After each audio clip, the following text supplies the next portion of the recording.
I don't wanna grow up, I'm a curious kid. The world has 100 questions I can play with. So I'll open my arms and eyes and wonder every day till the day I die. No one really knows why gravity exists. You can synchronize your watches by the start of a Wonderfest event. Yay! Right. Thank you for being here. Normally I don't get to begin with the microphone because the microphone is on the head of the speaker.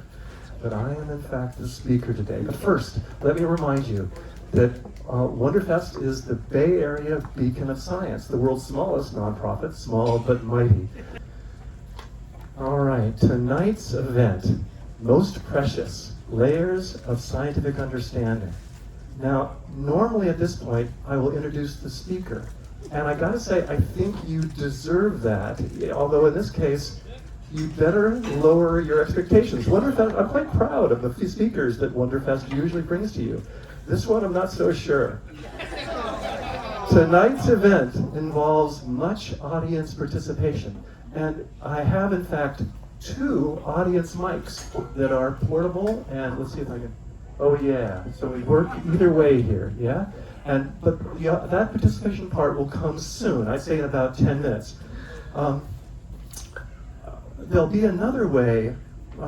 I want you to put up with a challenge during this talk, and that is that I'm going to read much of this poster, this Layers of Scientific Understanding poster. I'm going to read it slowly. I know somebody in the audience here for sure will find that painful, but that's because the text of the poster is rather dense. There are challenging ideas throughout it, and I want to get them right. I could perhaps do it off the cuff, but that cuff would weep afterwards. It just would not be a quality job. So I hope you will forgive me for reading some of the sections here.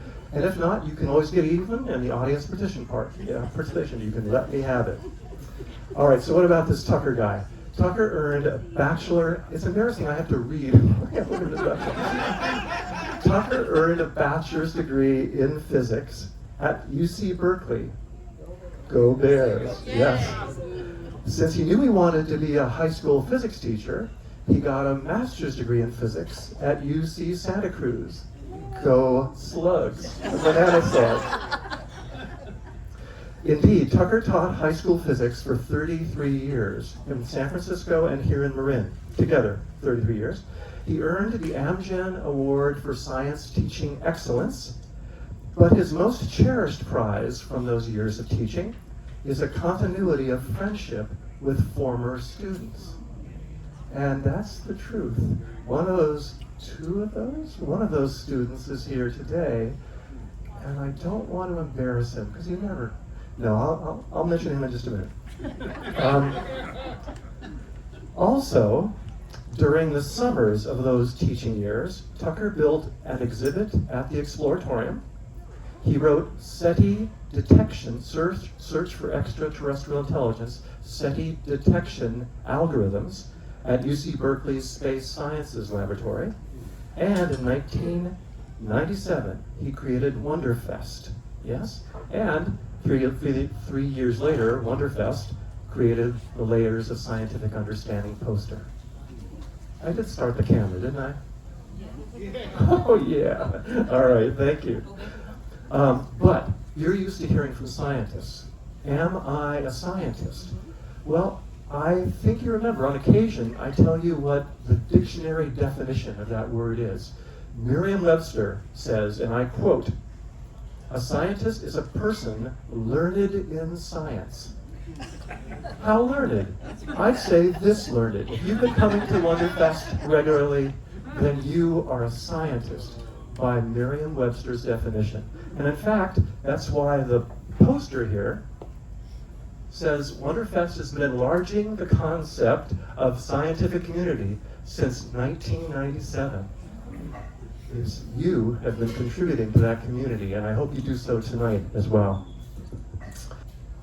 I said I'm going to be reading a lot, but let's see. Here's what we're talking about. This is the layers. Yeah, you got that, right? Layers of Scientific Understanding. Notice the subtitle, A Worldview for the Third Millennium. Talk about nervy. Let's see if that could possibly, maybe a worldview for a week would be impressive. But this is a millennium. At least you can see the bigger words there. And let's see first, why you should put any stock in what I say tonight, what I read tonight, and what we say to each other. Here it is. Poster credits. The Layers of Scientific Understanding poster was designed by John Lomberg, chief artist for Carl Sagan's acclaimed television series, Cosmos. The poster was conceived and written by yours truly, Director of Wonderfest, with crucial expert advice from these big shots. Alex Filipenko, you heard him here just this past summer, a great astronomer from UC Berkeley. Walter Freeman, no longer with us, he was a great biologist, a neurobiologist, also from Cal. Philip and Phyllis Morrison, they have also both left the planet. They were with the physics department at MIT. Frank Sulloway, a great psychologist at UC Berkeley, still there. Dan Wertheimer, an astronomer at UC Berkeley. You've heard from Dan fairly recently here at Wonderfest. And Richard Zare. Dick Zare is the former chair of the chemistry department at Stanford. We've got some experts who made sure that the mistakes in the poster are few and tiny, if they exist at all. All right, then we have R2-D2's image, courtesy of Lucasfilm, and I gotta mention this. This is a poster that was written 25 years ago, so this is a bit of an anniversary for the poster, and at that time, Wonderfest sent a copy of this poster with information, much like what you're seeing here, describing the provenance of the poster, to every high school science department in the Bay Area. That was some 350, 400 posters going to them for free to try to enlarge their view of science, maybe do a little cross-subject wondering. All right, so I'll take you back to that poster. Here it is again. Let's look at the upper left-hand corner. You can read that, can't you? And here's what it says in a different image, but here it is. It's good old Albert Einstein saying, all our science measured against reality is primitive and childlike, yet it is the most precious thing we have. On the one hand, expressing great humility, on the other hand, claiming great value. All right. Now, the poster has an upper right-hand corner. Let's see what that says. About this poster, here comes the reading. Principal subjects of science appear here as geological strata. Psychology rests atop biology because, as far as we know, psychological events are a special class of biological events. So psychology is grounded in biology. Biology, in turn, is grounded in chemistry. And chemistry is grounded in physics. Finally, all of these branches of science rest on the deepest stratum, the philosophy, in particular the philosophy of science. Each major subject reveals 3 substrata that describe structures of differing scale, large to small. Each such structure refers laterally, to the right here, to a crucial scientific theory that underlies our understanding of the universe at that level. All right, so let's see that poster again. Here we see the major strata: psychology, biology, chemistry, physics, philosophy. And these substrata here, summarized by single words, or rather titled by single words, and then a theory of some sort, or at least an important idea, described in some detail on the right here. I want you to notice that these structures vary in size from large to small. Within psychology, perhaps the largest structure within the study of psychology is the society. Intermediate in size is the person, and people, at least in part, are act importantly because of what their neurons do. Neurons are awfully important to human existence and human capacity. All right, so let's proceed here. We're going to go down through the levels, but how can we possibly do this in a sane way, making sure that we give proper time and consideration to each of these subjects? And if you just said, oh no, we're going to talk about all of them, yes we are. All right, now, here is our timing mechanism. This is a oh so cute hourglass, but it's not an hourglass. It's a 1/12 of an hourglass. It's a 5-minute glass. So I will turn it over upon starting to talk, including my spiel, my reading of the text, with each of these substrata. And when the sand runs out, somebody in here is going to be dying for it to stop, right? Somebody will say, yes, that sand is done, and then you got to make some noise. You got to say, all right, Tucker, time to move on. And I will indeed move on. We will move on. All right. Where did the questions? Beg pardon? Where did the questions? Well, okay, so I'm figuring it'll take me about 1 minute to 2 minutes to read each of these theories. Therefore, if it is 5 minutes per subject, per society, person, neuron, then we have maybe 3 minutes to have discussion.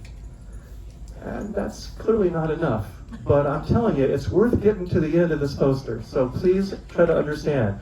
If you want to talk about society for 90 minutes or so, yeah, I understand. There's certainly room to do that, but not tonight, not here. All right, so we'll end there, down there at philosophy, and I think it'll be worth it to get there. I want to mention the absence of some things on this before we start the clock. The absence of some things. This is a worldview for a whole millennium. Well, why aren't there rather important things here like love or soul or God?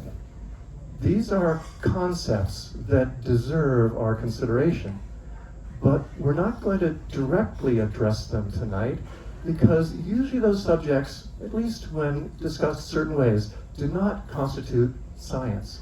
They don't fall into the purview of science. That's why those subjects, love, soul, and God, are not explicitly in this poster.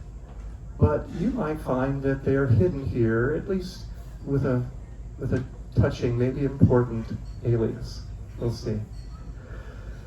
All right, so I turn the, oh dear. I guess I can get rid of the intro. Here we go. We'll start right now. Uh-oh, there we go. Can you see the hourglass? It's dripping. All right, here we go. Ah, stop. I forgot to ask you, are you feeling good about this? You have the feeling right? Yes, my sentiments exactly. All right. Oh, jeez. All right, here we go. Ah. Each time I'll remind us what the overall poster looks like, but let's get to the first topic.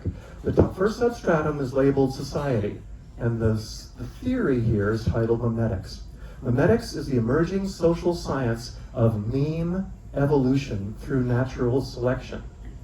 A meme, rhymes with dream, is a unit of culture. It is a piece of information that passes from mind to mind, and it undergoes mutation, selection, and replication.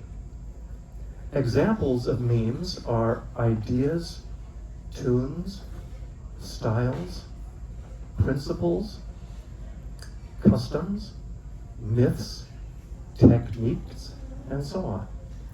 As Earthlings transfer biological information via genes, so too do we transfer cultural information through memes. For example, the idea of democracy is a relatively fresh-faced meme. It now thrives in many cultures, mutating slightly as it leaps from mind to mind across the generations and across national boundaries. Of course, the democracy meme constantly competes with other ideas of government for a niche in other cultures and in ours. No meme is guaranteed survival. How we doing? All right. So I wonder. I tell you what. I mentioned that I would point out one of my students who is here, and I want to ask him to say something intelligent about memes. His name is Jack Conti.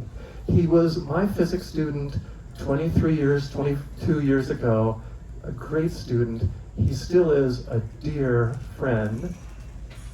I claim he's my best friend, believe it or not, even though there's a slight age difference here.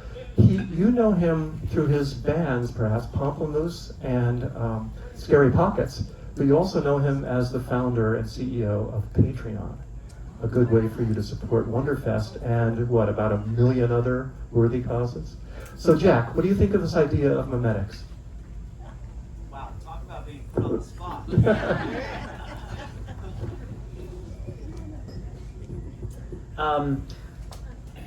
Well, I actually think you said most of it here.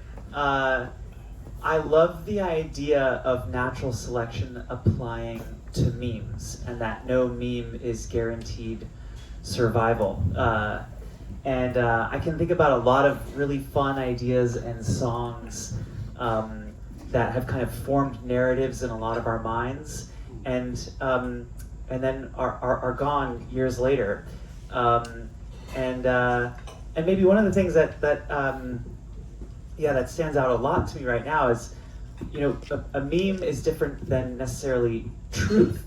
And I think one thing that we've started to see it recently is that even the idea of what is true, what is a story and what is a fact, we're in the middle of a bit of a epistemological crisis as a species as we've entered the information age. Different people sharing different ideas, people disagreeing with each other, all those ideas surfacing.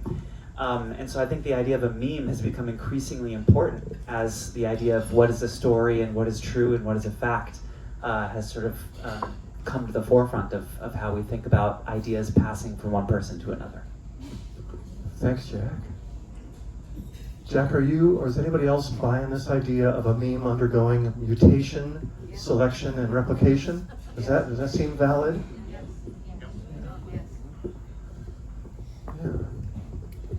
By the way, 2 people have microphones here, and that doesn't mean they need to use them, but perhaps if they spot somebody that wants to use them, they will hand the microphone to them. Yes, thanks. I'm wondering if you think there's now a crisis of memes, and you were very prescient in coming up with democracy as your example 25 years ago. Yeah. I find it frightening, and so and just anyway, I think you were very prescient in that. Yeah. Unfortunately. That's right. I was about to say how lucky, but how unlucky we are right now to be seeing if this meme gets eliminated from the meme pool, at least locally. I have a question. Some memes are demonstrably untrue. I mean, I don't even mean that we're into kind of cultural distinctions or culture wars here. They just have never occurred. They describe physical events that never occurred to anyone, and yet people believe them. And the idea that a goose could break your arm with its wing, for example. Yeah. I don't think you can find an example in human history where that has occurred. And yet those things persist. And there are others like that. And they persist across time. Some of them may have to do with playground culture, where children transmit them, and it doesn't even pass through the adult world. It just passes through the kind of world of 4 to 8-year-olds or whatever. But some of them just persist, and it doesn't really matter. Yes, one of the hopes of Wonderfest is that science, when spread widely embraced by the public, can help to eliminate those unsavory, untrue, those liar memes that are causing us so much trouble right now. There seems to be something that makes me remember my French lessons, and mem is memory, I believe, a memory, and so something that's easy to. What's that? Mem is same. Mem is same. So same, repeating in the way of thinking. Yeah. Anyway, easy to repeat. But I'm also thinking that it's a very difficult concept for me, because what is a meme to me is what meme is to you. So I think everyone seems to have a different idea of what really a meme is. Yeah. Or I have a different idea. I don't know what it's hard. It's a hard concept for me to understand. Yeah. How are we doing? Oh, overtime. You're not watching the 12 of an hour glass. All right. Thank you for your comments here. Let's turn it over. Uh-oh. Yes. All right. We're going down to the second substratum in psychology, to person. The subject is evolutionary psychology. The evolution of life via natural selection implies that behavior has evolved alongside physiology. Evolutionary psychologists try to understand behavior by identifying the evolutionary survival value of various behaviors. For example, affection for offspring has obvious survival value among primates, that's humans, apes, and monkeys. Early primates that did not adore their babies would have allowed more offspring to die during times of environmental stress. Then fewer primate babies would have reached puberty, and fewer would have had offspring themselves. For rodents, however, affection for offspring has less survival value. Since rodent offspring are plentiful, and the length of time they spend in a state of helplessness is quite short, rodent behavior has not evolved to include a deep affection for offspring. What do you think? Are you now evolutionary psychologists? Please, we got a... Here we go. Actually, I'd like to go back to the strata. Is there some reasoning behind why philosophy is that the basis? Shouldn't we start from the bottom and build up to the top?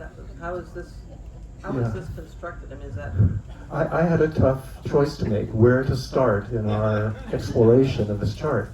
I thought it would be perhaps most fun to start with a subject that certainly matters to everybody, society. And then we'll see, maybe at the end you can tell me just how bad a decision that was.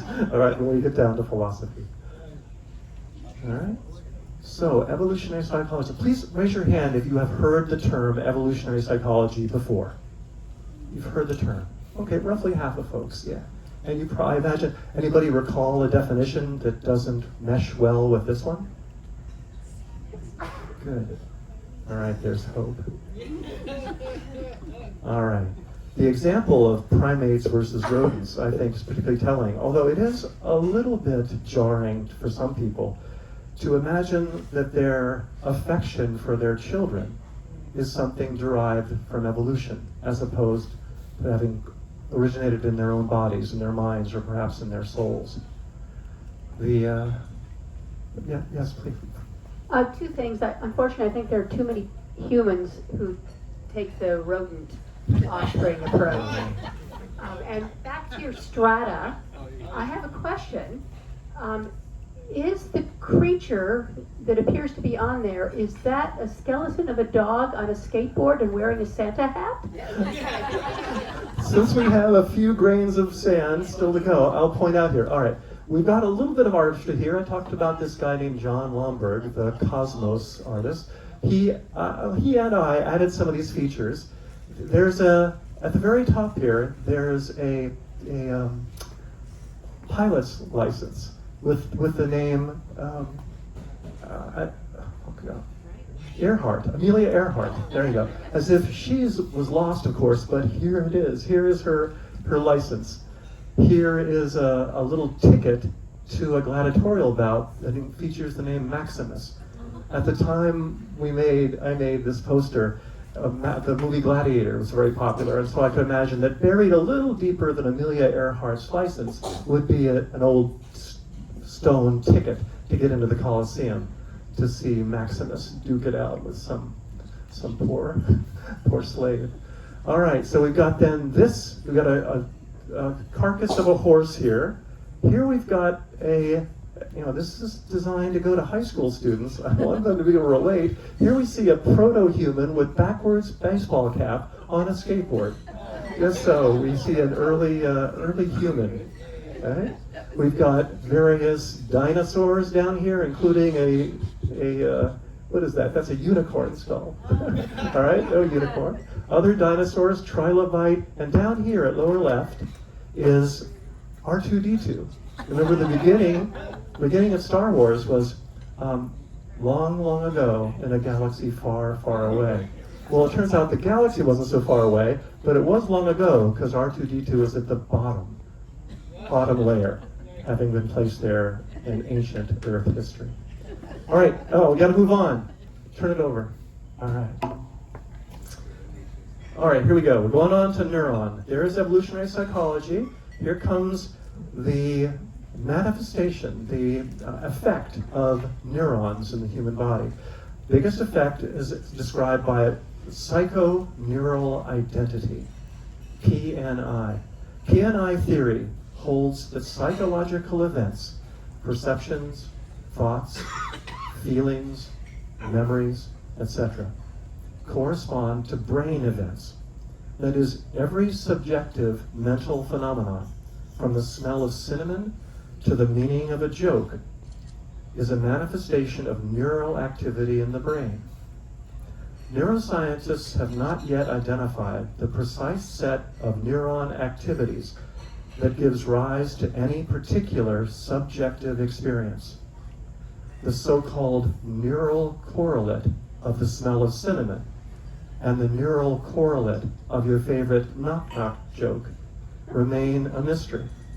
Nevertheless, psychoneural identity theory is supported by tremendous indirect evidence and is considered to be the cornerstone of modern neuroscience. Its startling implications include the assertion that all aspects of consciousness, though they may feel very different, are purely manifestations of neural activity. For me, that's a hard one to buy. This doesn't feel like just neurons. Maybe neurons are involved, but just? Yeah. This will be fun to ask. Oh, who's got the mic? We got 2 mics. There was that second microphone. Oh, Jack, go ahead and then hand it to Susan. So there's some chemical interaction with the neurons that impact feelings or psychologies. Testosterone, okay, or acetylcholine esterase. I don't know if you're familiar with that hormones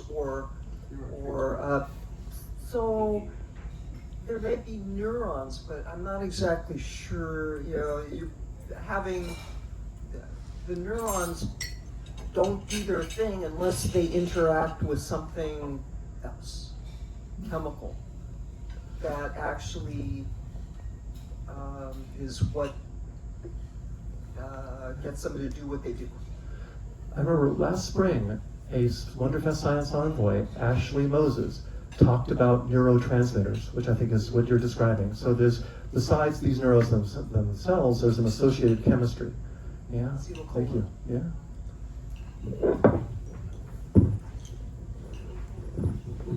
So speaking of PNI and all that, this reminds me of, feelings of anger, disgust, disappointment, etc. It really feels like, to me, if we were to connect PNI to how our brain functions, let's say the amygdala versus the prefrontal cortex, it really tells me that the bigger the amygdala, the more depressed or angry a person is, which really thinks, maybe can we actually have a better discussion on how can we make the amygdala smaller in these people, because the more angry these people become, the more resentment, they have to deal with. And it really frustrates me, really, because truthfully, these feelings of anger, disgust, and a resentment, etc., it just feels further division, and it really does not help that these people defend it as if it's like, yeah, it's like, we're defending this because this is what we believe in, but there has to be a dead end on this. Circle. Shrink your amygdala. New poster. What's the verb there? Blank. Shrink your amygdala. Shrink. So actually, I was asking if this is somewhat dated now, partly because with various kinds of imaging, we can watch parts of the brain light up in response to various stimuli. So in a sense, you can find the locus of a particular response to a particular stimuli. So I wonder if this is still, maybe this has been superseded by more recent neuroscience. I don't know. Yeah, you'll find that here I am, your speaker. My expertise, maybe if it exists at all, is down near physics, and we're probably all experts in aspects of philosophy. But I don't know the answer to that. But I could imagine, yes, maybe someday we will know the neural correlate of that taste of cinnamon or the sound of a trumpet's middle C. I think there's a soul pulling the levers on the neurons. Okay, the soul, that's a big one. All right, I'm going to go on to the next one. Thank you for alerting us to the hourglasses, 12th of an hourglass speaking here. All right, here we go. We're leaving the psychology major stratum and going on to biology. The allegation, again, is that psychology as a whole is grounded in, the term is biology. As far as we know, every psychological event is a biological event. Now, maybe not, depends on what you think about LLMs. Large language models, are they doing some serious thinking? I would say the answer is yes. But maybe right now we can say that this aspect of the poster is a little faulty. All right, so under biology, we see structures again in order of size. Species is the biggest unit of biology, perhaps. Sorry? Oh, thank you. Okay, here we go. Evolution through natural selection. Perhaps the most important principle of biology, and the most momentous idea in science, holds that all life on Earth evolved from simpler forms. Evolution occurs via 3 steps: variation, selection, reproduction.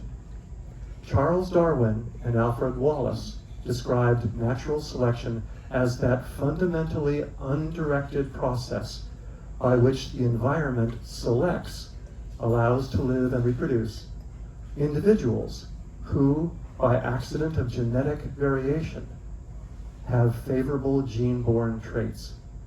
Accident. The idea of evolution through natural selection enriches and broadens our understanding of life. In fact, according to the eminent biologist Theodosius Dobzhansky, quote, "Nothing in biology makes sense except in the light of evolution." Now, not much mention of species here, but Darwin's work was Origin of Species. He talked about the transitions among species.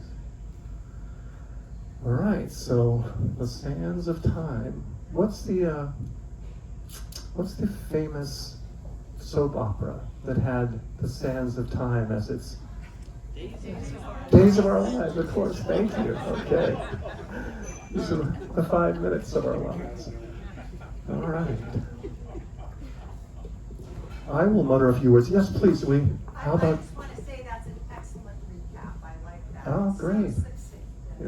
Just really eloquent. I'll take a part of that, thanks. It was my work was greatly enhanced by those scientists. Yeah. Tucker, I have a question for you. Yep. It sort of goes back to consciousness. What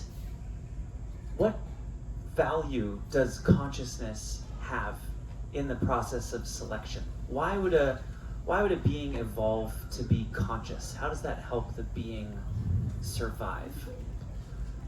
If only perhaps in early January, there were going to be a Wonderfest talk on the evolution of consciousness.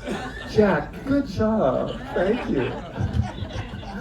I am looking forward to Dr. Godou's talk. I think I won't try to answer that. Yeah, it does. It seems also when you're, okay, how about this? I can certainly mention pain.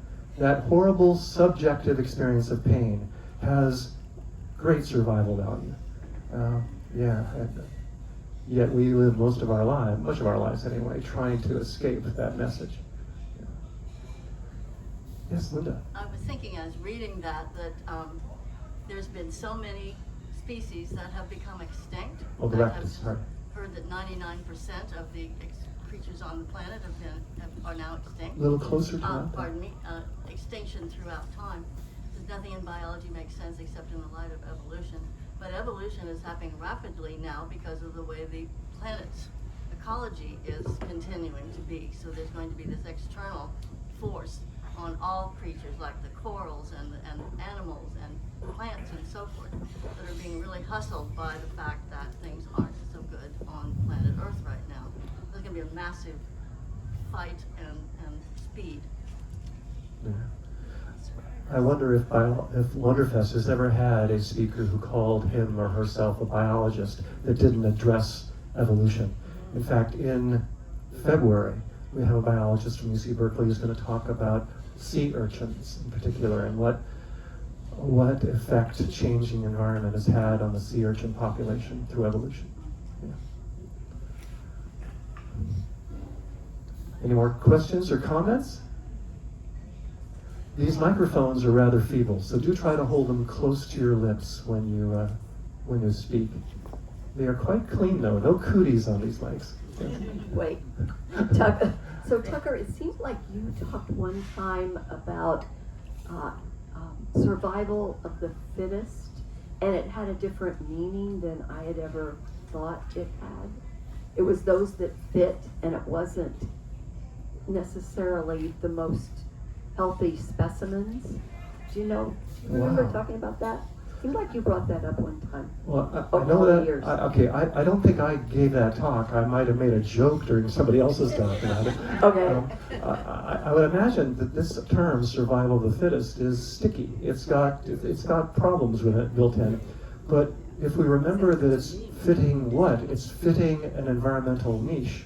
Exactly. That's fitness, Which not is some different. sort of ethereal notion of fitness. That That's was it? very yeah, that's it. Time out. That was very surprising. Time. Oh, time. All right. Thanks for the question. Here we go.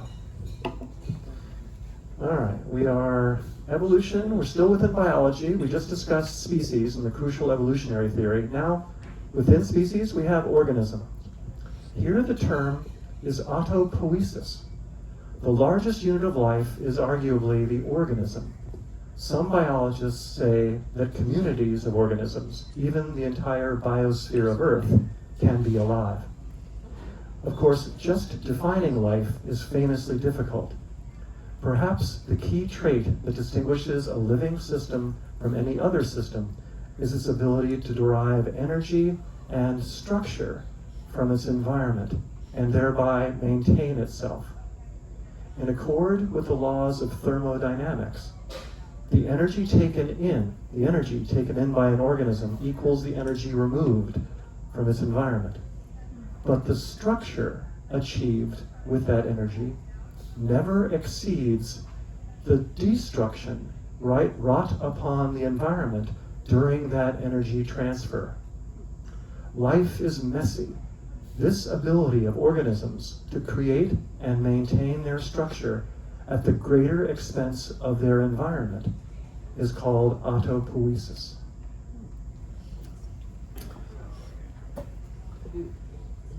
I'll speak a little bit here, but please, somebody chime in here. I think of the food that we eat. Certainly we know that we get energy, often described as amounts of calories, into our diet. We get energy from our food, but we get something else. We get what can vaguely be referred to as structure. The energy that we get from the food is roughly a one-to-one correspondence. If it's a 1,000,000-calorie apple, I'm going to get 1,000,000 calories. I could, in principle, get 1,000,000 calories of energy. But when it comes to structure, You could also describe this as information in the apple.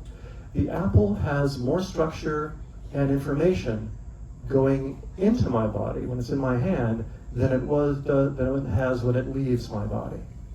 That's a rather disgusting thought. But we destroy those things that we eat. We remove energy and we also remove structure. And that energy goes to power us, and it also goes to help build our structures, our cells, our bones, and so on. Susan, yes?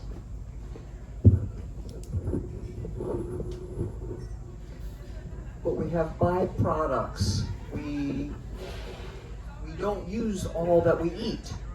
And so that is eliminated, or it's transformed and then eliminated, but it's usually it's a slightly different components because we take some of the energy from that food and some that we use, and then the rest is eliminated.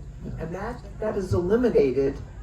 It may be in a different form than when we brought it in to us, but it's a recycling kind of thing that happens because that may become, say, like fertilizer to create another apple tree or something. So it's maybe a little more complicated. Oh, it is complicated, yeah.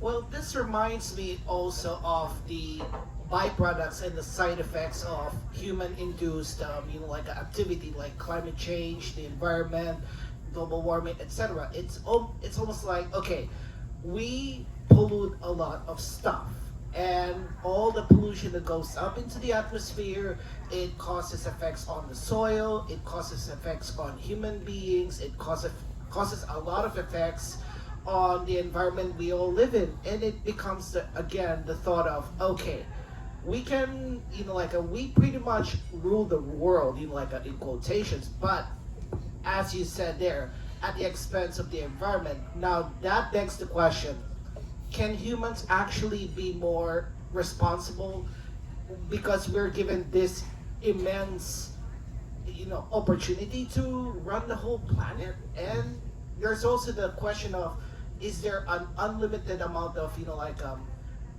atoms or, neurons or, people that can, turn this whole thing around? Because truthfully, we can survive on this planet, but at what cost?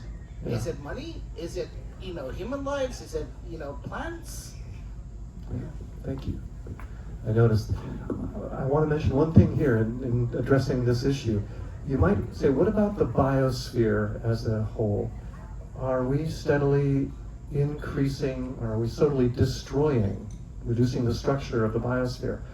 Fortunately, that's not the case, because there is an outside object from which the Earth draws not only energy, but draws structure. And believe it or not, that is the sun. As the sun pours its light into Earth, largely through its effect on plants, that sunlight also brings structure to Earth.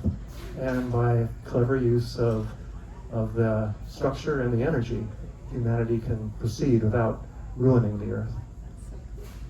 All right, let's see. Here we go.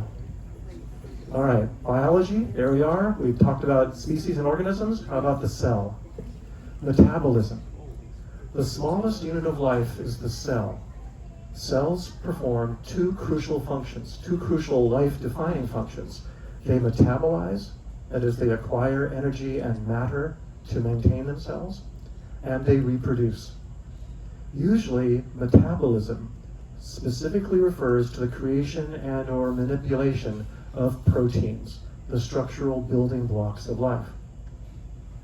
Physicist Freeman Dyson, now gone, has proposed that Earth's first genuine life forms emerged when self-maintaining, haphazardly growing protein creatures merged with short-lived or short-lived, self-replicating nucleic acid creatures. The union of self-maintainer and self-replicator, speculates Dyson, may have produced the first primitive cell. Biochemists have so far been unable to build such creatures from scratch in the laboratory. Although I gotta say, we've had some, I think, great Wonderfest speakers in the last year address this question of the origin of life.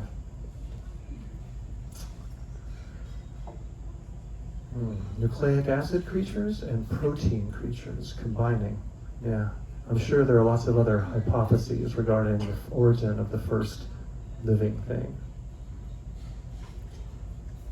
Wow. Oh, That's it. yeah? Oh, good comment, thank you. All right, I'll go on. Yes, all right, let's go on. Oh, I can't reset this thing. All right, we'll have to just figure it out. We'll play it by ear here. All right. Well, now let's pause for a minute. We've gone through two big layers, psychology and biology. We're now going on to chemistry, and I got to note that this poster was at first written. Yes. Well, that's chemistry, right? That's the first substratum within chemistry. Now, it seems odd. Why not biology? But well, I think you'll see. Yeah, you may disagree, though. For high school students to see this poster, I think might have been enlightening. And perhaps still is. Maybe these posters are still on walls somewhere in high schools in the Bay Area. The idea that psychology is a subject they can study and their background in biology, which virtually all high school students have, would allow them insights into not perfect understanding, but better chance of understanding psychology, because the claim is psychology is grounded in biology. And likewise, biology is grounded in chemistry. All right. So we've got a skeptic in the crowd already. I love that. And skepticism is coming down in the philosophy part. All right. Oh, come on. All right.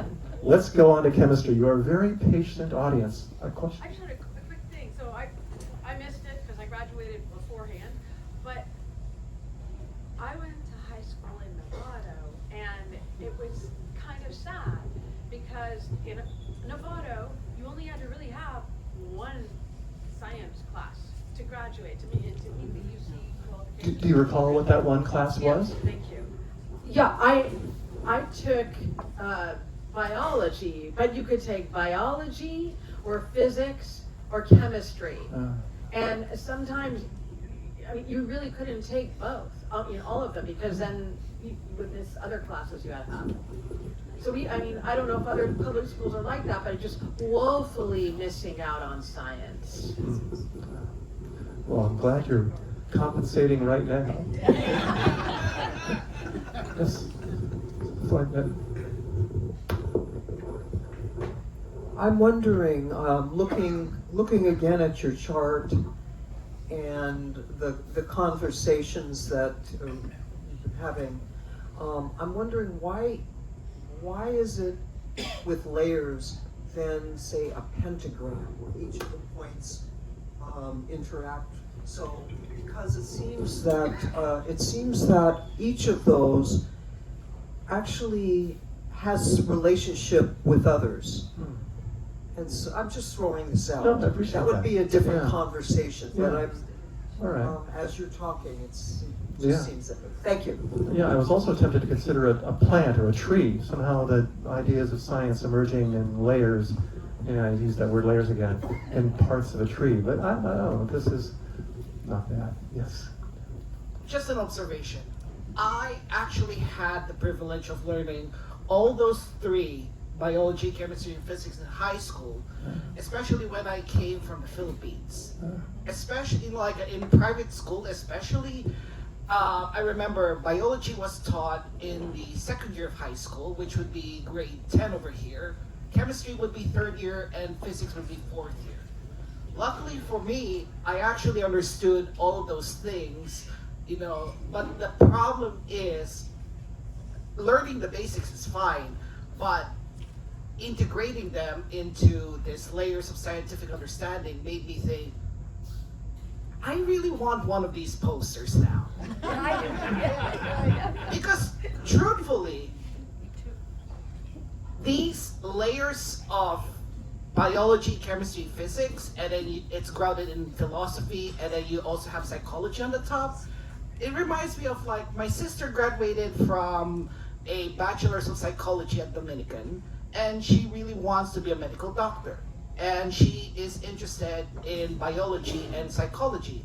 So it really makes me think, do we really need to have this, not just in high schools, but also maybe in colleges as well? Because the lack of education, or should we say the lack of investment in education, makes me think the country is allowing itself to become dumber, to a point that people become easily manipulated into believing that none of these is true.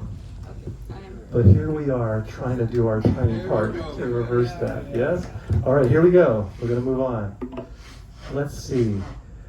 Moving on to chemistry, yes? All right. DNA coding. This is under the broad category of genes. Molecules do amazing things. Some, when in the proper environment, can even copy themselves.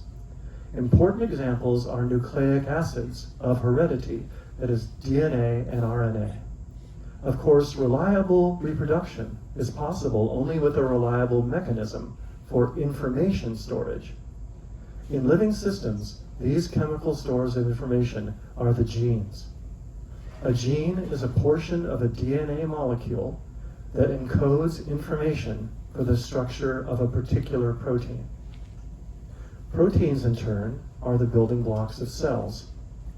But to understand how the totality of proteins can produce an individual, we need to know much more than even the total information content of our genes, that is, our genome.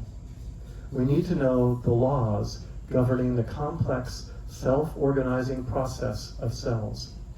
The discovery of these laws remains a great ongoing challenge of biochemistry.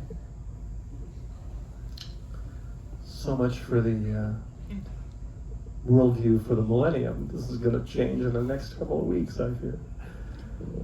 All right, any thoughts on this? Genes. Talk about what you just said. Beg your pardon? You just said it's going to change in the next couple of weeks. Oh, let's see. Mark, yes? One of the things that grabs me right away is that when in the proper environment, genes can operate, DNA can operate, Yes. because you take DNA out of the cell and just stick it in a test tube, it doesn't do very much. And it has to interact not just with proteins in that cell, but the entire chemical environment within the cell, and it can be influenced by outside environmental factors, light, temperature, and so forth.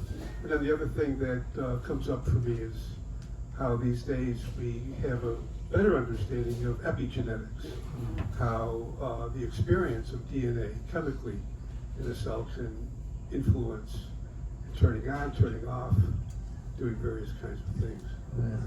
Like if somebody who studies genetics today, well, even at this time, 25 years ago, has a lot to learn. This is an incredibly rich and complex subject. Yeah. The other thing I'll point out, it seems to imply that one gene, one protein, and we now know that a single piece of DNA can be encoded differently given the chemical environment of a cell. There are different protein domains, if you will. Proteins are spliced after they've been encoded by DNA to do different things. Anyway, there's Yeah. Thanks, Mark. Yeah. Mr. Conti. I have a question for you, Tucker. Do you believe, or is there evidence to suggest that our DNA is our destiny, or can our collection of neurons and our psychology overcome our DNA, what we're encoded to do and want and be like and say and feel? Are we able to overcome our DNA with our brains, or is that our destiny? I hate these easy questions. Come on. I gotta say this, what little I know about genetics tells me that in many cases I've heard experts, I think, claim that some given human trait, there are some that are determined almost entirely by genes, and some that are almost entirely determined by the environment. But often those that we find most problematic and most interesting seem to be about 50-50. It's half in our genes and it's half in our environment. maybe genetic engineering can handle some work and working on the genes, but boy, it's easier for us to change our environment to make that part of our lives work better. Mark and Susan? Really quickly, I think just the framing of the question is misleading. My understanding, it's not genes or the environment, it's genes and the environment. Our DNA is continuously interacting with the environment, as I was saying before, both chemically and outside environment. And so the more interesting question is, what are those interactions? Under what circumstances will DNA turn on or turn off, for example? But it's the interaction that is key. Yeah. Thank you. All right. Susan, you'll have, okay, let's go on to the next topic here. What a great hourglass. All right. Here we go. We're on gene, molecule. Here we go. Atomic theory. Our concept of the atom has come a long way since Democritus hypothesized the existence of these basic units of matter, right? Atom, Greek for uncuttable, atom. We now know that atoms are themselves composite particles, having an outer electron cloud that surrounds a tiny nucleus of protons and neutrons. Atoms come in 92 naturally occurring varieties, the elements, each differing from the others in its number of protons. The elements' ability to combine varies periodically with the number of protons. The conceptual organization of elements in the famous periodic table is one of the crowning achievements of chemistry. Proper understanding of the periodic table allows us to understand how atoms combine to make molecules, and in turn, how molecules combine to make all of ordinary matter, from paramecia to people to planets.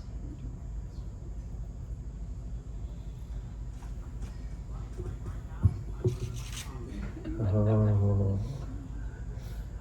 All right. Now I think the atomic theory is something that everybody has some memory of in their teaching, their own schooling. Before Susan asked you, I just want to point out how important this word theory is, and how in science we try to use the word carefully. In science, adding the word theory to something is about the highest compliment you can pay. They like to say theory is as good as it gets in science. So if somebody says, evolution, that's just a theory. No, that's a theory, backed up by tons of evidence. So likewise, atomic theory, tons of evidence. Susan, you're up. No? Okay. Yeah. And I already thought theory in mathematics is slightly different Now, than theorem or theory? Oh, Theorem? yeah, because like whenever I think of theory, it's like, wait, does this sound similar to a mathematical theorem?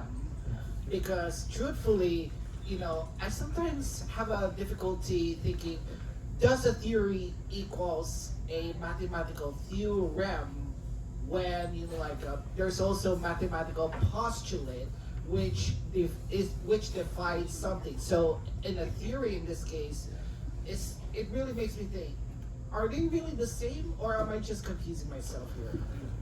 I would say there's a profound distinction between a theory and a theorem in mathematics. As I'd say there's a distinction between mathematics and science. Both are very important. Some people have asked me, why isn't mathematics in this chart here? It's in mathematics. The word theorem describes something, a rather important statement about numbers or their relationship. It is not the same as a theory, and a nice way to see that, I think, is to see how the word proof appears in mathematics.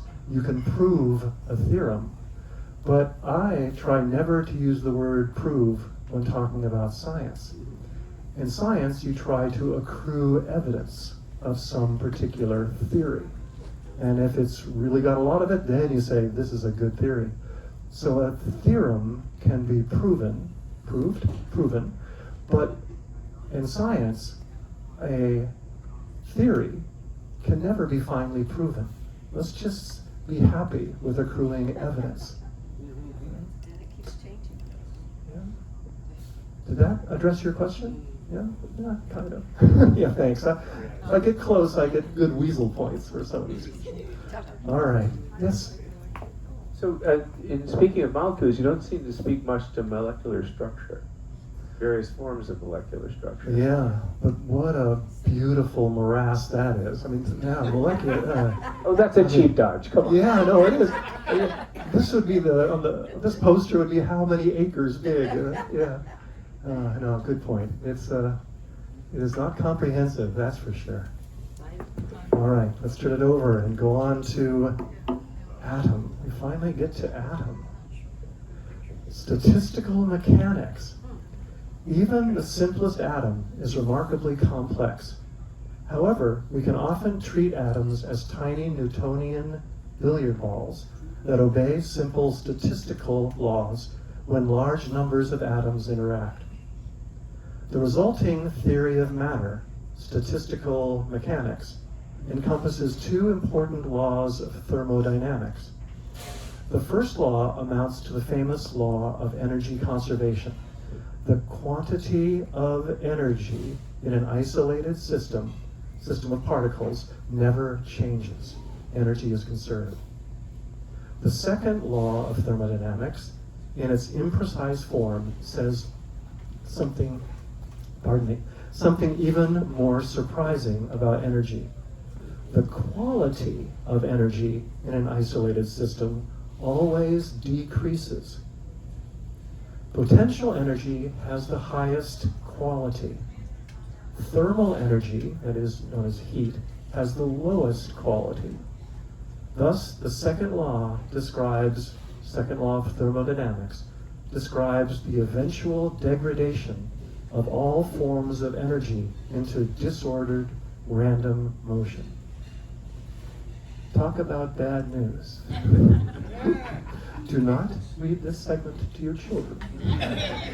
Santa Claus is coming.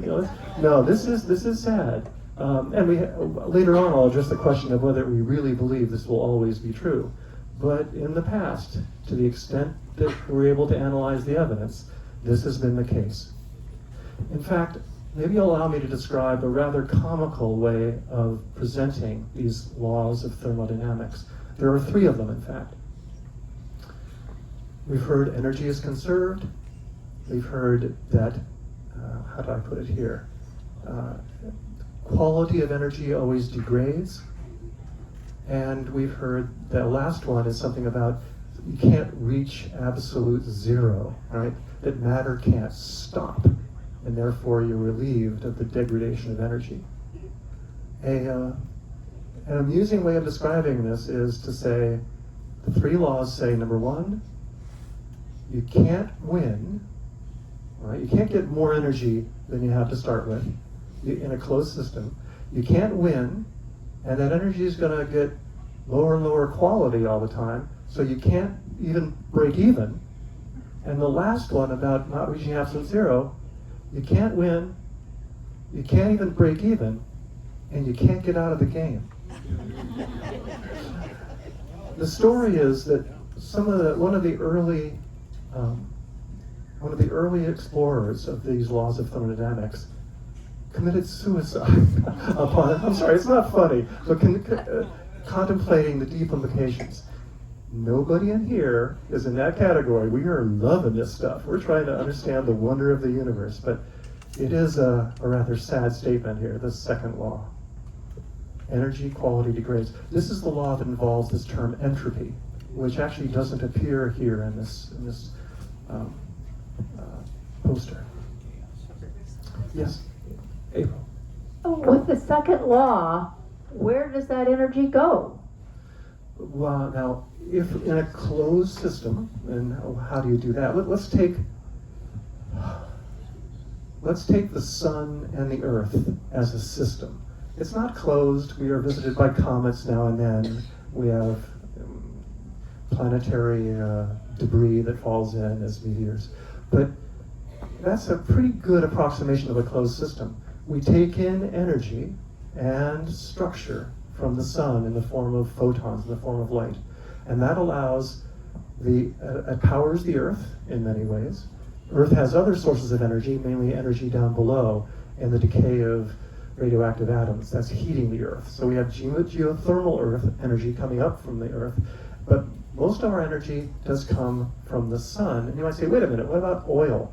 Well, oil is stored sunlight in plants, even coal likewise. So the energy of the Earth is largely derived from the sun, and whatever the Earth gains is lost by the sun.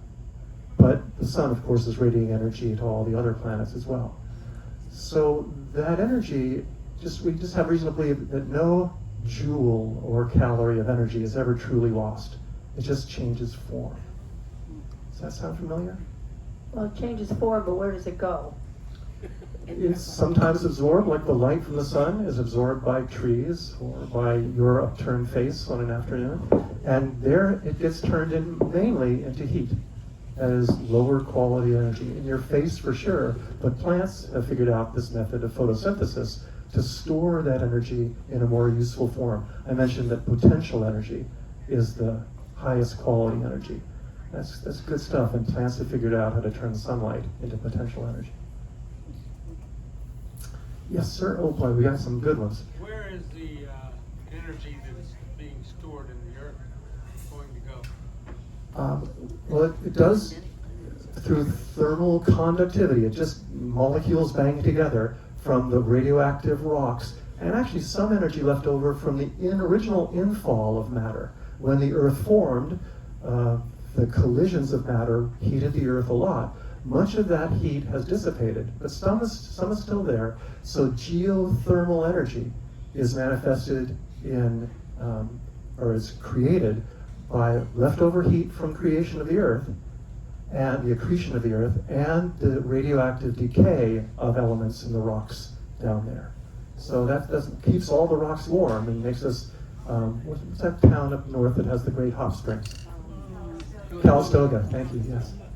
Do you mind if I go on? All right, thanks.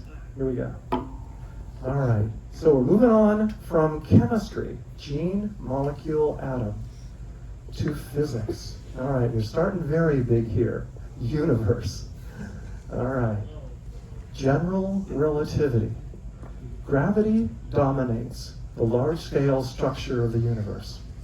Our prize theory of gravity, called general relativity, describes gravity not as a force, but as the curvature of space. The overall curvature of space has been decreasing ever since the Big Bang hurled matter far and wide. Today, we are surprised to see how matter has coalesced into intricate structures despite this cosmic expansion. On the one hand, the laws of physics explain the formation of galaxies, stars, and planets quite nicely. On the other hand, the fundamental constants that must go into those laws to explain structure seem very improbable. Many astronomers find these structure-enabling constants so unlikely that they hypothesize a huge number of other universes in which intricate structures do not arise. So we got lucky. We could only have evolved in a universe where these fortuitous laws of physics exist. Most of the other universes in this hypothetical multiverse are barren of life. You might remember Alex Filipenko addressed this subject at a Wonderfest event. I think it was just this past August. So if you want to revisit that idea of what he and everybody refers to as possible fine-tuning of nature, fine-tuning of the laws of physics, you might check out that video at the Wonderfest Science YouTube channel. Whoa. Jack. How can both of these concepts be true? How can the laws of thermodynamics be true and and the idea that entropy increases over time. And yet we have all the structure of the universe. Yeah. How can both of those, they seem contradictory. Yeah. Luckily, they don't contradict because the universe, that's our subject here, the universe was born in a state of very low entropy, high structure. All right, entropy, you might remember, is something like randomness, disorder. The universe at the start was very low entropy, and ever since then, the entropy, the randomness, the disorder of the universe has been increasing. The universe has been expanding as well. Those two aren't quite the same thing, but it seems related. As the universe gets bigger, it gets more random. And yet, stars are still being born. Gravity still works. Galaxies, I'm not so sure. Are galaxies still forming? We can look so far in the past that maybe because astronomy is necessarily a kind of history study, we can see due to the slow speed of light travel, slow speed of light, just 7 times around the world in a second. But because the universe is so big, when we can look back and see ancient galaxies as they were when they were just forming. So we can study the formation of galaxies, but when I say right now, I don't know what that means on a cosmic scale. You know, right now, are galaxies forming? I don't know. Okay, let me try, yes, let me try one more time. Because oh, that bad? Even when you say when the universe was born, yes, to birth a universe, yes, doesn't that violate the laws of thermodynamics? Aren't you creating structure and energy when you birth a universe? Yes, yeah. How about those 49ers? Aren't they really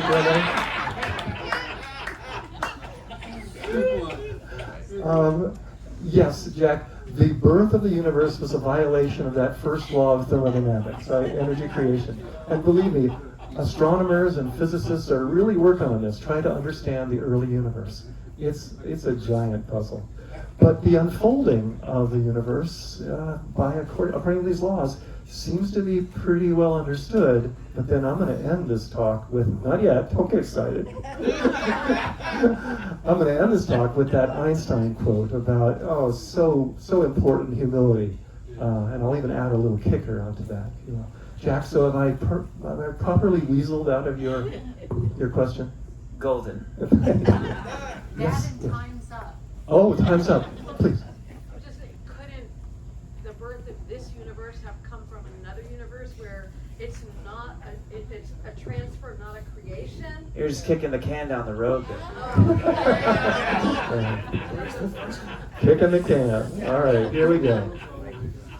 So we're still in physics, universe. Yeah, we covered that subject in 5 minutes. Yes. All right. How about the world? Oh, that's a good one.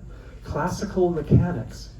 Everyday objects from the micro world of molecules to the macro world of blood, sweat, and tears obey Newton's laws of motion. These laws describe how masses respond to the forces that act upon them. They constitute the heart, those forces and the laws, constitute the heart of classical mechanics. Just 2 forces dominate our day-to-day activities. Familiar gravity, God, that's harder every day. Familiar gravity, getting out of bed every morning, and surprising electromagnetism. Electromagnetism gives rise to all the forces discussed in chemistry. Ionic bonding, van der Waals forces, gas pressure, etc. It also gives rise to all the everyday forces except gravity discussed in physics. Friction, contact forces, magnetism, etc. Light is electromagnetic as well.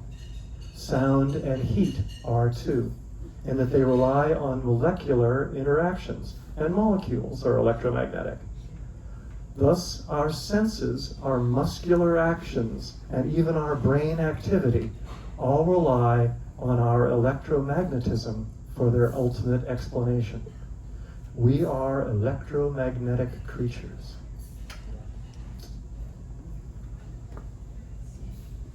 And as electromagnetic creatures go, you guys are good looking. This is really impressive. Are you buying this? Electromagnetism? Yeah, as far as we know. Now, how about psychic phenomena? Well, if they're real, maybe they're not electromagnetic. But I was on the board of directors of the Bay Area Skeptics for a few years, and we like to explore this idea of psychic abilities. I hope one day somebody ends up being psychic, but so far the evidence is really thin. It just doesn't seem to be there. But maybe there are other manifestations of other forces that are active in our body, but if they are, it's very subtle. Yes, sir? So electromagnetism would seem to be constrained by the speed of light. Yes. I understand. How do you explain quantum entanglement? Okay. How about those 49ers? Come on, that's not fair. Entanglement. But however, the next subject is quantum mechanics. All right. And you're not going to let you down there. At least I'll ruin this in the right territory. All right. Oh, come on, Hourglass. Oh, question? Yes. Yeah. So when you say we are electromagnetic creatures, I have this notion of electromagnetic. Does it mean like, do we actually attract power? Does it really mean that we attract electricity, perhaps? Because I would say, if I were to say electromagnetic, I immediately think of electricity and magnetism. Yes. So humans themselves do not create their own electricity, nor they are magnetic per se. But if we're electromagnetic creatures, then does that mean the electromagnetism comes from the mind? All right. Let me take a stab at this. First, humans can create electric fields. If you've ever rubbed a balloon against your hair, your clean hair, the balloon will become electrically charged and may stick to the wall, and your hair will stand out. You do have what's called an electric field around your now electrically charged hair. There are some animals that can sense magnetic fields, and they use that to guide themselves, birds and some sea creatures in the ocean, to find prey and navigate. But for humans, our electromagnetic forces are working at the molecular level. So that's where I use this, I wimp out here. Electromagnetism. Here, electromagnetism gives rise to all the forces discussed in chemistry. Ionic bonding, van der Waals forces, gas pressure, etc. Right? It also gives rise to everyday forces discussed in physics. So when I pick up the hourglass, hoping that those last sand grains will go on, I'm using, you might say, well, could it be here at the tip of my finger? Could it be an electric field on my finger at the molecular level that is fighting the electric field of the atoms of the top of this hourglass? That seems to be it. Am I really touching the wood here? Well, yeah, that's what we mean by wood, by touching. Even though, in fact, there may not be any, the atoms themselves might not be in contact. Whew. Thanks for all these easy questions. Yeah. You're not finding it? No, you just want to turn it. All right, classical mechanics. Here we go. Quantum. No questions from this sector of the room. All right, quantum mechanics. Many laws of classical physics fail to work in the realm of objects smaller than about 1 nanometer, a billionth of a meter. This is the realm of quanta, of subatomic particles that obey the strikingly unintuitive laws of quantum mechanics. Such particles have only certain precise quantized values of physical traits. This guarantees, for example, that every hydrogen atom is exactly alike, and that the entire periodic table is exactly as it is. Yeah, that's weird. Normally we think of quantum physics as being anything goes. Everything's vague and uncertain. Well, some things are, but some things aren't. But at the same time, we have this precision and exactitude regarding periodic table and the structure of all hydrogen atoms. But at the same time, quantum mechanics demands that quanta not have well-defined traits when in isolation. Only by interaction with large numbers of other particles do quantum traits undergo what's called decoherence, and they gain precise values. The greatest triumph of quantum mechanics is the standard model of matter and forces. It describes point-like particles, quarks and leptons, that interact according to the rules of quantum field theory to make up all of ordinary matter. One of my favorite podcasts, one of my two favorites, is produced by a man named Sean Carroll. He is a professor of physics and philosophy at Johns Hopkins University. And if you're tempted to, you might enjoy a podcast that dips into these deep territories of physics and philosophy, you might give Sean Carroll a try. His name is spelled kind of the way you'd expect, Seancarroll. And he speaks in good everyday language. Unfortunately, right now I'm listening to his what's it called? Ask Me Anything, AMA, Ask Me Anything. It's 3 hours of people asking him questions. And some people are asking him simple questions, as I would, but there are some real good physicists that are asking him questions, so you want to fast forward through some of those. Come on, Sand. You guys want to get to philosophy, I can tell. It is tough. We have had, last October, Raphael Bousseau spoke right here and talked about quantum mechanics. And it was a tough talk to follow. If you want to take a stab, Raphael Bousseau is a great teacher. You can find him again at the Wonderfest Science YouTube channel. Are quarks and leptons made up of atoms, or? Oh, other way around. So atoms are made up of quarks. Well, first, earlier I said an atom has protons and neutrons at the inside, the nucleus, and then electrons orbiting outside. But those protons and neutrons are made themselves of more fundamental particles. Those are the quarks. Now, what about leptons? The electron is a lepton. We got there's a zoo. This is called the subatomic zoo. And it's described beautifully, although not perfectly, by this so-called standard model of particles, what we've just talked about, and other forces. We know in here, we talked about gravity, and we've talked about electromagnetism. Those are two of the so-called 4 fundamental forces of nature. The other two are not so cleverly called the weak and the strong nuclear force. And those forces are manifested only at the heart of matter. So 2 weeks ago, some of us here had our Geiger counters. We brought our home-style Geiger counters, and we were reading radioactive decay in a plate that I believe, Stephen, you had it today. You had some pottery that is radioactive, and we were able to hear through the clicks of the Geiger counter the radioactive decay involving the nuclear. In that case, I bet it depends. I don't know which one, the strong or weak nuclear force. But those forces just don't play much of a role in everyday life. It's good old electromagnetism, and each time I climb out of bed, it's gravity.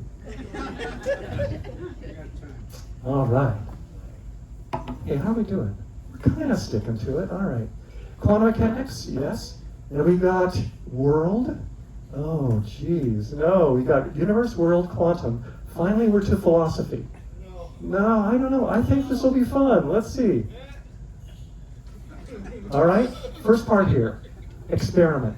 Scientists seek explanations of the things they observe. The primary attribute of a good explanation is its ability to pass the test of experiment. Secondary attributes that distinguish good explanations include coherence, things fit together, scope, cover a lot of territory, simplicity, and elegance. Those are tougher adjectives or nouns, to define. Accordingly, scientists ask a great deal of their very best explanations. Such explanations earn the title theory. All right. In common everyday language, a theory may be little more than an educated guess. But in science, a theory is as good as it gets. A theory must agree in detail with experiment It must cohere with all explanations of related phenomena. It must encompass a broad range of phenomena and must include no unnecessary steps. And finally, it must inspire a subjective sense of beauty. Yeah, so next time somebody picks on the theory of evolution, rattle that off to them. It deserved that name, theory. Yes, sir. So the other thing about theories is they make predictions, and that if you can verify that what the theory predicts actually occurs, Beautiful. that gives more basis for the theory. Yeah, that's where the primary attribute of a good explanation is its ability to pass the test of experiment, especially if it can predict ahead of time what the experiment will show. Yeah, that's beautiful. Yes. Wasn't there an Oh, old sorry. Okay, Charlie, hold on just a second. I promised you. Go ahead.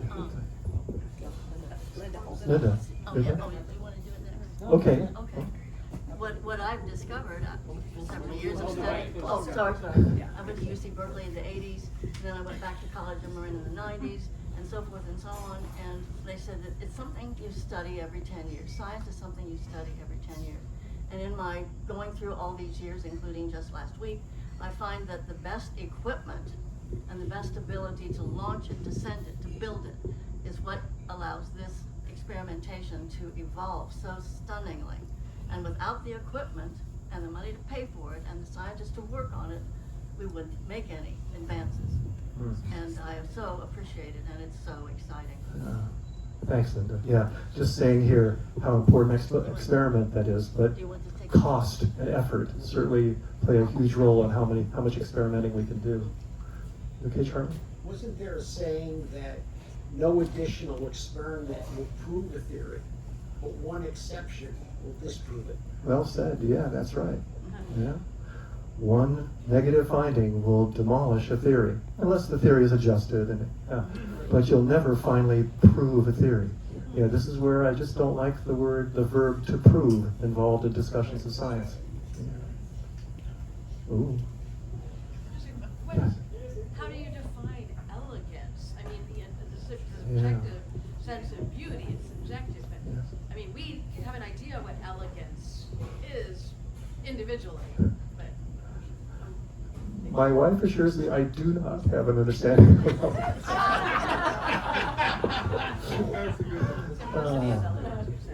Were you able to get that? Did you say what you wanted? Yeah, I was just wondering, how do you define what elegance is? Because it is a subjective thing. And he was saying simplicity. Yeah, there perhaps are elements of simplicity and elegance, but it ain't just simplicity. I'm afraid I can't help there. okay. Yeah. All right. Well, that's all right. I'll just go on here and hope we can follow. All right. So under philosophy, we've got these major structures of theory, approach, and premise. They don't have the size variation the way that the earlier substrata do, but that's okay. They're varying in importance, perhaps. So theory, now approach. The approach involves three things: reason, skepticism, and consensus. Science demands careful reasoning. Wishful thinking must yield to evidence and logical analysis. Every day we face the temptation to see what we want to see in nature. Scientists have learned that a relentless skepticism is the best way to avoid error. However, at the same time, scientists must be open to the incredible strangeness and subtlety of the world. A proper combination of skepticism and open-mindedness is ideally the goal of every scientist. Scientists must also be on the lookout for wholesale fraud. Fortunately, replication of key experiments and the risk of censure by the scientific community, of which we are a part, usually succeed in keeping scientists honest. Usually. Alleged observations become facts only after a slow, quasi-democratic process takes place among perhaps thousands of specialists around the world. And that's something that's hard to remember, I think, when we read about reports of scientific accomplishments in the press. Because it's better to tell a story about one amazing scientist who used her bravery and her brilliance to discover something than it in fact was a team of, what I say here, thousands of specialists around the world. Most of scientific advancement is made by many people. That's when we call something facts and dare to call something a theory. You buy on this? Susan, oh, sorry. Yes, I'm Linda. thinking ring-a-ding-ding, Yes. AI. Yes. AI. AI. AI introducing their opinion. Okay. AI. Your words are worth being recorded, so please. And hold that mic close, please. Okay, There I'm you just go. thinking of AI and how it's going to make such a difference on the outcome of this skepticism, possibly. So the AI will be possibly just saying whatever it wants to say, and it will be around the world in a heartbeat. And I'm wondering about AI related to this. Okay, I'm wondering, maybe, let's assume that the AI is not indulging in wholesale fraud. But you're suggesting that it may, or at least it is going to be looking for patterns in nature. It's looking. Well, we're entering data of alleged patterns and seeing if AI can help us identify them. I know it can do many good things, but it also can Linda, hold not it to your do mouth, good- nobody can hear you. Oh, I'm saying it could be many, many, many good things, but it also could do some bad things, and it would be hard to distinguish. Please. See, when you say facts, sure, when you say facts only appear after a slow quasi-democratic process, that immediately reminds me of how fast and furious lies, deception, and criticism spread not only in social media but also in reality. Criticism, skepticism, lies, etc. It becomes a question of how can we dissect and strain all of those lies and come up with facts that come out from all of those criticisms, because truthfully humans seem to be more engaged in lies, skepticism, and criticism, especially when nowadays you have a flood of social media, you have AI helping us, etc. But then again, in the sense of reasoning, I really feel that something really has to give to put in facts much faster than what fiction and lies keep pumping out, from all sorts of media. Please. Yeah, there was another source of science that I ran into when I was doing my environmental impact assessment work was a lot of industry science, a pseudoscience almost, which I did a tremendous amount of reviewing of various experiments in which the number of subjects was, minimal, or the procedures was incorrect. I mean, there was a lot of really bad science that was just being put out, and at that time the government was actually paying for that science, but it was being done by scientists that were beholden to the industries. This was mostly oil industries. And there has to be another word with some kind of review the importance of getting that kind of science out into the scientific community so it can be properly reviewed. Yeah.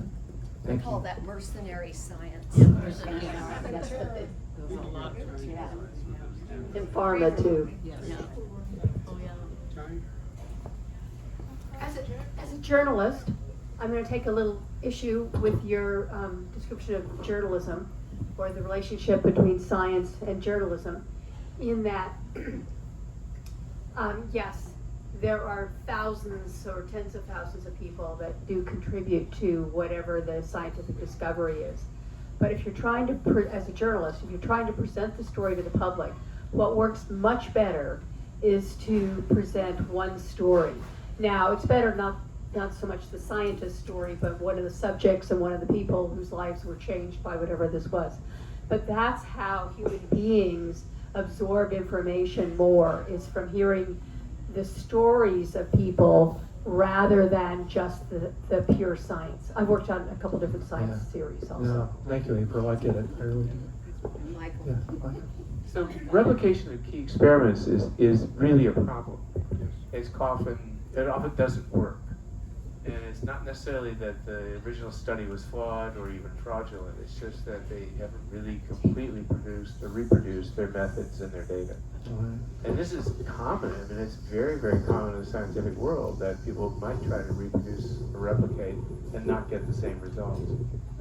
And this is messy. This is a messy bit of science, and it's hard to resolve it. But I will say, speaking to the idea of industry science, you know, one of the issues, of course, is powering a study. What are the mathematics you need? How large a sample size you need to actually power a study to reach a valid statistical conclusion? And when you have, 10 subjects, you don't have a powered study. So people need to keep that in mind. But I just want to raise that issue. I mean, if people honestly try to do this and are not always able to replicate what is a valid study or a valid experiment. I don't know what the solution is other than keep trying. Yeah. Isn't that truer in the sciences that are more complicated, as in psychology? There's a so-called replication crisis in psychology because it's such a hard subject. Well, it's also in biology. It's coming from a medical background. Biology is complex. And trying to say 100 people like this will react this way to a drug is, that's wishful thinking in a way. But you have to do it, but it's wishful. Thank you. April, thank you for your point about journalism. Okay. Should we go on? All right, here we go. Where are we? We're at the bottom of philosophy here.